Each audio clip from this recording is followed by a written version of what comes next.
tous et bienvenue sur la chaîne. Dans cette vidéo, nous allons étudier les flagelles du gros intestin, un groupe de protozoaires fréquemment rencontrés en parasitologie humaine. Bien que la plupart de ces micro-organismes soient considérés comme des commensaux, ils ne provoquent généralement aucun symptôme. Certains peuvent être associés à des troubles digestifs lorsque leur multiplication devient importante. Alors, nous verrons ensemble les principales espèces d'intérêt médical, leurs caractéristiques et leur morphologie, après leur forme évolutive et la forme végétative et kystique. Après, on va voir donc l'importance clinique ainsi que les méthodes de diagnostic, parmi eux l'examen des selles. Et à la fin, on va voir les méthodes de traitement. Ok, stratégie de traitement. À la fin de cette vidéo, vous serez capable d'identifier les différents flagelles du gros intestin, de retenir les points essentiels pour vos examens. Commençons maintenant par l'introduction. Alors, les flagelles du gros intestin sont des protozoaires unicellulaires qui colonisent principalement le côlon. La majorité d'entre eux sont considérés comme organismes commensaux ou bien saprophytes. Cela signifie qu'ils vivent dans les intestins ou bien dans l'intestin et se nourrissent du contenu intestinal ou bien des débris organiques, sans évair les tissus ni provoquer des maladies chez la plupart des individus. Ok ? Parfait. Toutefois, lorsque la charge parasitaire devient importante, certains peuvent être associés à des troubles digestifs. Okay? Certains peuvent être associés à certains troubles digestifs. Les principaux espèces rencontrées chez l'homme sont, alors en commençant par la Trichomonas intestinalis, ou bien le nom d'Yelha, deuxième nom d'Yelha, c'est le Pentatrichomonas homonis. Donc هذه تحفلة كسام تقدر تقول لك soit la trichomonas intestinalis كما تقدر تقول لك la pentatrichomonas homonis. OK, هذه elle possède que la forme végétative uniquement.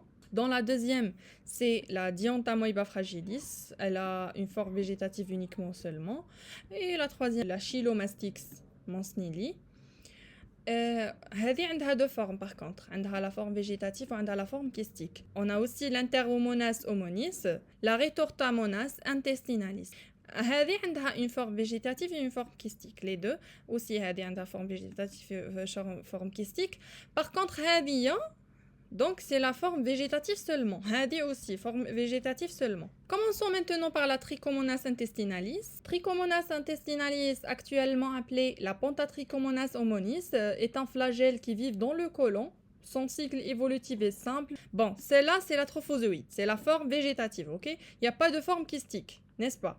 Ce trophozoïde présente une forme ovoïde ou une amande. Regardez, alors ovoïde ou une amande. Voilà, on mesure généralement entre 10 à 15 micromètres de long et de large, 5 à 7 micromètres de diamètre. Ok? Parfait. Donc, il se diffère de l'intestinalis ou vaginalis par la forme ou bien par le nombre de flagelles. Le vaginalis, vaginalis a 4 flagelles antérieurs, alors que l'intestinalis a de 3 à 5 flagelles antérieurs. Ok? Il faut savoir que à son extrémité antérieure se trouvent 3 à 5 flagelles. Donc ces flagelles, on les retrouve au niveau de son extrémité antérieure. Il faut savoir aussi, on a une autre flagelle qui oriente vers l'arrière et ça coule du corps du parasite en formant une longue membrane ondulante. يقدر تاني في كسام يقول لك هذه Trichomonas intestinalis عندها une longue ou une courte membrane ondulante. Elle a une longue membrane ondulante, ok? Le parasite possède également un noyau unique. Vous voyez, un noyau unique parce qu'on a d'autres qui possèdent les deux noyaux. هذا عنده une seule noyau. عنده aussi ce qu'on appelle l'axostyle qui dépasse à l'extrémité postérieure. Okay. Il faut savoir aussi que généralement, elle est non pathogène chez l'homme, mais peut être associée à des troubles gastro-intestinaux qui sont légers. Okay. Vous voyez ici, donc sa membrane ondulante qui est longue, et on a donc 5 à 3 flagelles, et c'est ça la comparaison entre l'intestinal et la vaginale. Okay. Passons maintenant au deuxième flagelle intestinaux du gros intestin, la Retortamonas intestinalis. la Retortomonas intestinalis. Alors, il faut savoir que la Retortomonas intestinalis est la petite flagelle dont la morphologie rappelle à celle de la Chilomastis mansnili. Sa forme végétative, elle est comment? Sa forme végétative est périforme. Regardez, elle est périforme. Donc, c'est-à-dire en forme de poire, qui m'a habbat l'ijas, mesure entre 5 à 10 micromètres de longueur. Et elle possède deux flagelles qui se situent à l'extrémité antérieure. Voilà, deux flagelles à l'intérieur. Bon, elle a deux formes, végétative et kystique. La forme kystique d'Yelha, elle mesure entre 3 à 6 micromètres. Elle est très réfringente au microscope. Elle donne souvent l'impression d'être vide lors de l'examen direct des selles. Regardez ici. L'aspect comme elle est vide. Ok. Donc la seule différence entre la Chilomastix mansnili et la Retortomonas intestinalis, c'est le nombre de flagelles antérieurs. Vous voyez, ici on a 2, ici on a 3. Ok? Parfait. Donc on a la forme végétative, elle est périforme, elle parasite le côlon principalement. Donc, le mode de transmission, c'est la voie féco-orale. La forme infestante, c'est la forme kystique qui résiste au milieu extérieur. Et c'est tout. Lorsqu'on fait une comparaison entre les deux, Hadi a deux flagelles antérieures, Hadi a trois flagelles antérieures. Dans la quatrième, elle se situe au niveau de l'entonnoir buccal. Hadi a zouj antérieur, Hadi a trois flagelles antérieures. Dans la quatrième, elle se situe au niveau de l'entonnoir buccal. C'est tout.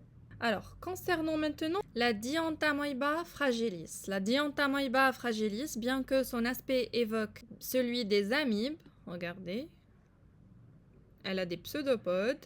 Tshebbahtani l'Entamoeba histolytica. Donc la Dientamoeba fragilis est aujourd'hui classée parmi les flagelles sur la base de critiques biologiques et moléculaires. Même si elle a un aspect des amibes, ok? Mais elle est classée parmi les flagelles. Ce parasite ne présente que la forme végétative, mesurant entre 7 à 18 micromètres de diamètre. Son cytoplasme contient de nombreux vacuoles. Vous voyez ici, de nombreux vacuoles. Vous voyez, ça c'est des vacuoles. Donc son cytoplasme contient pas mal de vacuoles. Dit que ces deux noyaux, vous voyez, ces deux noyaux renforment plusieurs amas de chromatine caractéristiques. La Dientamoeba fragilis siège principalement dans le coacum et le côlon ascendant. Elle possède un potentiel patho reconnu et peut être responsable des diarrhées et des douleurs abdominales et des douleurs et des troubles digestifs, notamment chez les enfants et les voyageurs. Notamment chez les enfants et les voyageurs. Ok? Parfait. Donc, les caractéristiques, donc elle se déplace par des pseudopodes. Elle est classée comme des flagelles, malgré qu'elle a des pseudopodes. Ok? Les selles sont pâteuses et liquides. Passons maintenant au Enteromonas homonis. L'Enteromonas homonis est considérée comme la plus petite flagelle intestinale de l'homme. Sa forme végétative est une forme triangulaire, mesure seulement de 3 à 6 micromètres. Vous voyez, donc c'est la plus petite des flagelles de gros intestins. Elle possède 3 flagelles antérieurs. L'un participe à la formation de la membrane ondulante. Vous voyez ici la membrane ondulante. Le deuxième se déboule pour donner 2 flagelles à peu près. C'est pas 2 flagelles, mais il se déboule. Et le troisième reste toujours libre. Ok? Donc, on a 3. Hadi, wahda ta la membrane ondulante. Wahda haylik, les deux. Wahda hadi qui est libre. Ok? Parfait. Par rapport à sa forme kystique, c'est ça la forme kystique d'Yelha.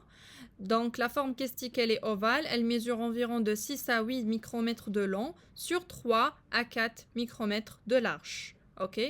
Parfait. Elle contient 4 noyaux caractéristiques importantes pour son identification microscopique. Les 4 noyaux hadouma, c'est très important pour identifier au niveau des selles. Regardez ici, donc c'est la plus petite. Hadi,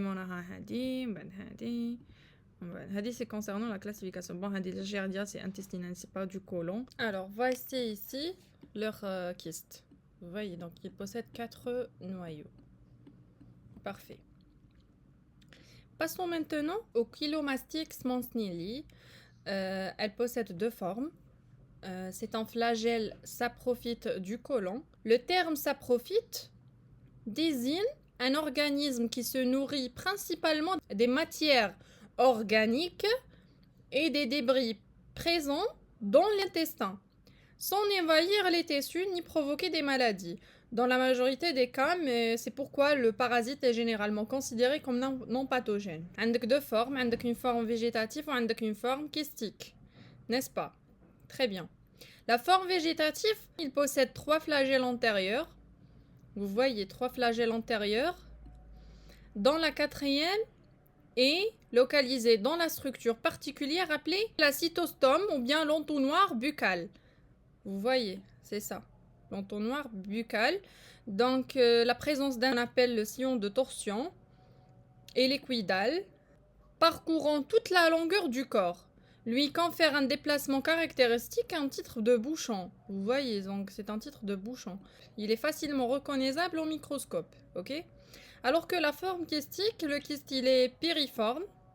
Vous voyez, comme celui de la Retortomonas intestinalis. Très bien, donc il possède une forme piriforme, forme de poire. Il mesure environ de 6 à 8 micromètres. Il contient un noyau unique ainsi que les résidus flagellaires visibles lors de l'examen microscopique. Ok, ils sont visibles lors de l'examen micro. Passons maintenant en manifestation clinique des flagelles. Les flagelles du gros intestin sont très souvent retrouvés chez les individus qui sont asymptomatiques. Et leur découverte est généralement fortuite. Tu vois, donc c'est une personne qui est sain, mais symptômes, donc avec une charge parasitaire qui est très faible. Donc la découverte d'Yalou, elle est généralement fortuite. Cependant, lorsqu'elles sont présentes en grand nombre, vous voyez, une forte charge parasitaire, donc ici, il peut être associé à certains troubles digestifs tels que les diarrhées, les entérocolites, des diarrhées, des entérocolites, des douleurs abdominales qui sont modérées.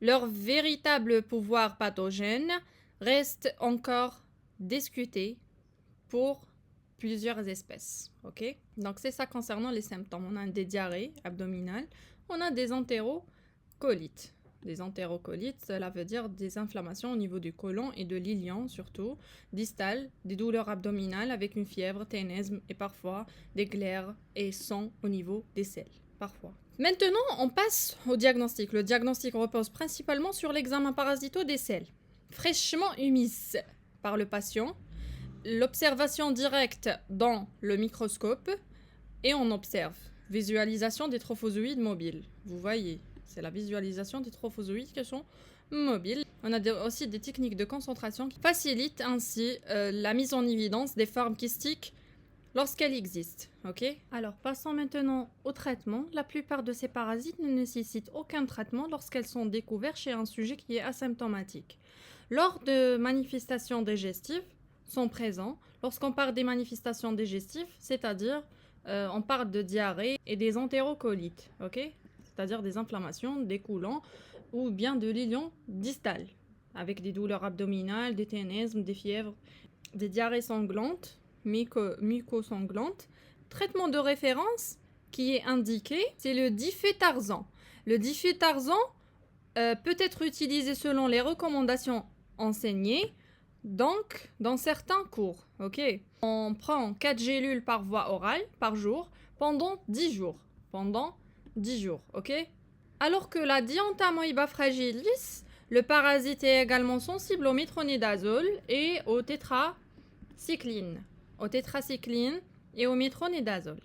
Nous arrivons maintenant à la fin de cette vidéo consacrée aux flagelles du gros intestin. Retenez que ces protozoaires sont les plus souvent des micro-organismes ou bien des organismes commensaux qui vivent dans le côlon sans provoquer de maladie. Toutefois, certaines espèces, en particulier la Dientamoeba fragilis, peuvent être impliquées dans les manifestations digestives telles que les diarrhées, les douleurs abdominales, etc. Le diagnostic repose essentiellement sur l'examen parasito des selles et permet d'identifier donc les différentes formes parasitaires grâce à leurs caractéristiques morphologiques spécifiques. Tout dépend la morphologie. J'espère que cette vidéo vous a permis de mieux comprendre les parasitologies, les particularités de ces parasites et de faciliter leur mémorisation.